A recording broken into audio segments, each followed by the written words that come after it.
AP assembly speaker Ayyanna Patrudu చేసిన వ్యాఖ్యలు ఇప్పుడు రాజకీయ వర్గాల్లో చర్చనీయాంశంగా మారాయి.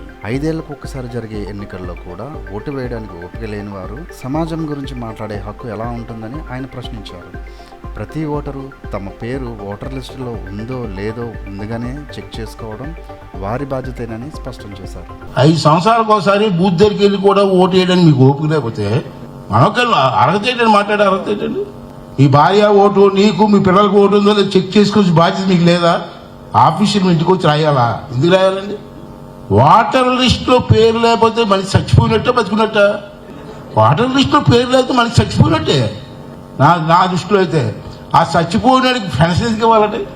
ఎందుకు ఇవ్వాలా పెన్షన్? ఎందుకు ఇవ్వాలా? వాటర్ లిస్టులో పేరు ఉందో లేదో నీకు తెలియదు, నీకు పథకం ఇవ్వాలా? పెన్షన్ ఇవ్వాలా? ఆఫ్టర్ 4,000 5,000 రూపాయల పథకాల కోసం, పెన్షన్ కోసం రాష్ట్రం తగలబెడతారు రాష్ట్రాన్ని.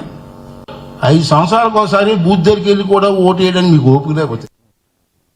అంతేకాదు, ఓటర్ లిస్టులో పేరు లేని వ్యక్తి తన దృష్టిలో చనిపోయినట్టే అని వ్యాఖ్యానించారు. అలాంటి వారికి ప్రభుత్వ పథకాలు, పెన్షన్లు ఎందుకు ఇవ్వాలి అంటూ ప్రశ్నిస్తూ ప్రజలు తమ ఓటు హక్కును తప్పకుండా వినియోగించాలని పిలుపునిచ్చారు.